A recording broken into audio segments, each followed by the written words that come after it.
Good morning, YouTube. Welcome to watch this video, and this is going to be the first tour I'm giving out to you in my recently renewed studio slash game room. So here we go. Let's go in. This is the entrance, and here I have my pull-up bar, which I don't use that much anymore. So it's a little small space, so I'm trying to fit in with my camera, with my ginormous camera.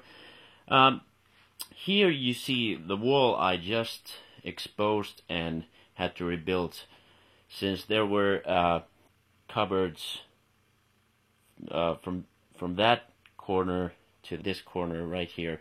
So there were these cupboards attached to the ceiling and to that brick wall back there, and I had to take them off, and I realized that there was this very ugly brick wall behind it, and all the electricity and water and the drain pipes were exposed, and I had to figure out something to do with them. I did paint every single one of these bricks,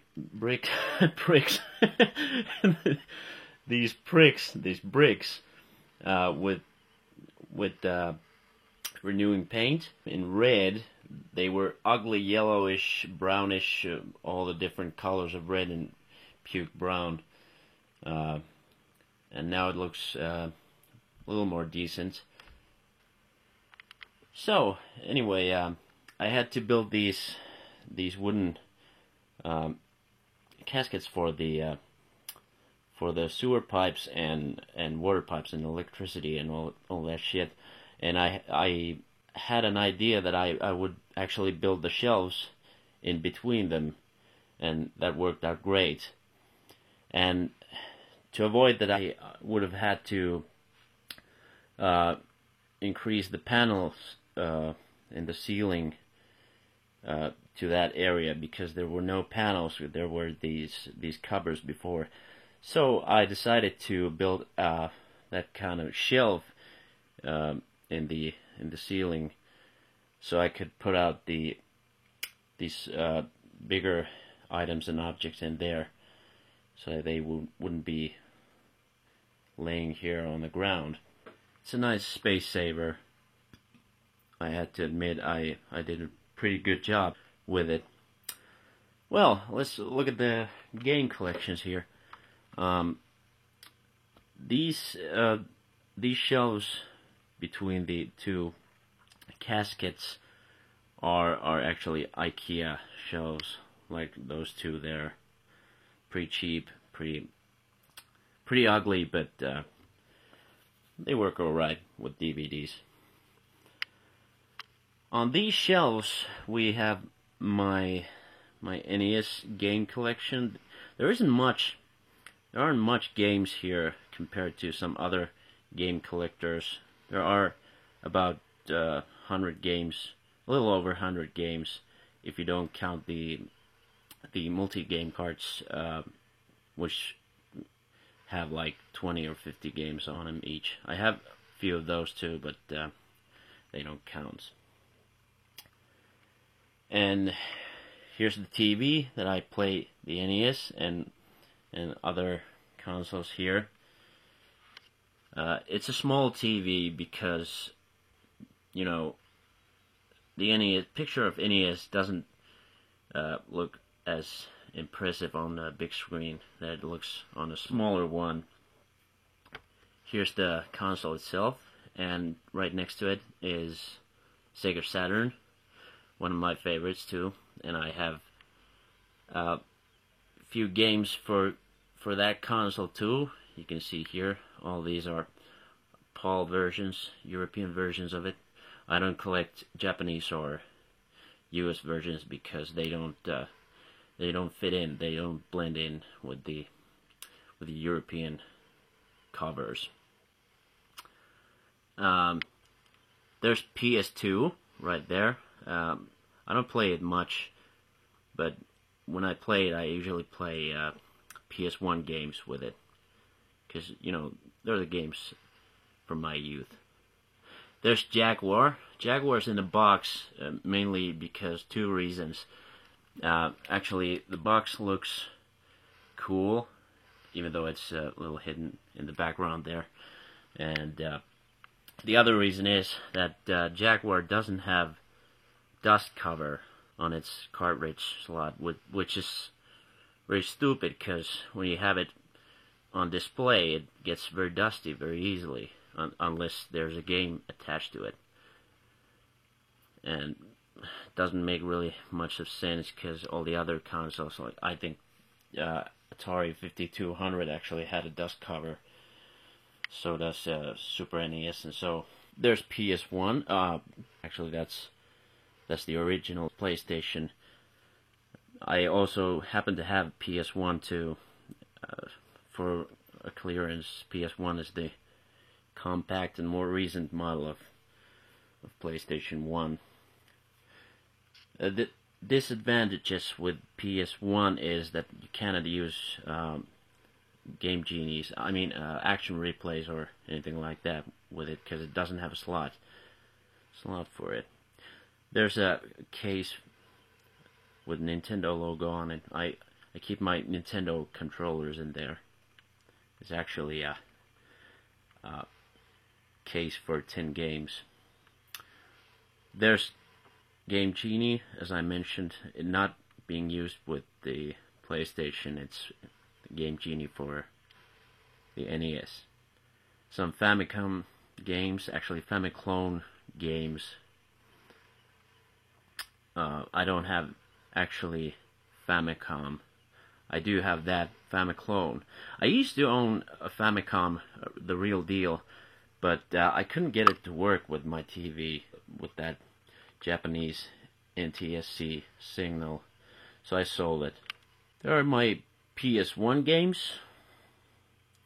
Not too much of those either, but some good games like Metal Gear Solid and Resident Evil and Tekken.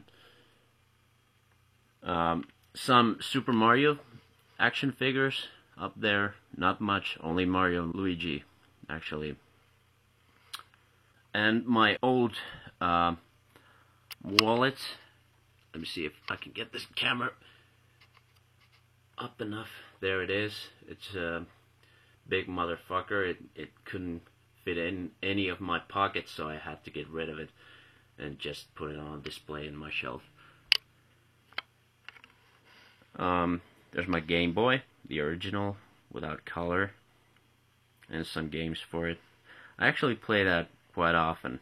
I just recently got this game, Metroid 2. I've been playing that recently, although I had to quit because it kind of turned pretty boring, so I started Super Metroid on the SNES. I started playing that. It's much more elaborate game. There's an extra controller for my Atari Jaguar, and this is very interesting. I came across with this package on a flea market in a neighboring county, and it's a Nintendo Walkman. Yeah, I guess not many people have those, but I did open the package and try it out, and I gotta say, it sucks. It really sucks. It doesn't work. It just keeps turning the cassette off and on whenever it wants. It just blows. Atari 2600, the compact model of it, not the wooden, not the original, but it works great actually.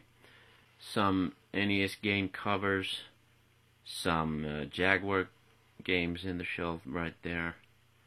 Focus, damn it. Well, that's pretty much it for the games. Here we have some posters on the wall. I just threw them in there because I couldn't figure where to put them. Oh, here we have some action figures that I happen to have. I have a few of the Biker Mice from Mars. Not too many people are familiar with this show or this whole franchise, but when I was a kid, I used to love these guys. It's a great show. There's Toxic Crusaders characters, and some are in package on the wall. Oh, and there's Luigi from the Super Mario Brothers movie, the infamous Super Mario Brothers movie. Here are my favorite collection of action figures, the Teenage Mutant Ninja Turtles. In Europe, we had to call them Teenage Mutant Hero Turtles because you couldn't say ninja in children's show for some reason. I think that was a law in United Kingdom or something like that. You know, Casey Jones, all the different variations of the turtles themselves. And here we have the bad guys. There's Slash and Napoleon Bonafrog, I think. Pizza Face, Super Shredder, Baxter Stockman, Krang. Krang is my favorite. And, well, it's a little dark in here. There's a foot soldier. Yeah, all the main characters are here. There's a Technodrome that I actually built myself out of a fruit bowl. And a webcam as an eyeball on top of it. It has suffered some damage. Parts have fallen from it. As you can see, there's a hole on the paint. It has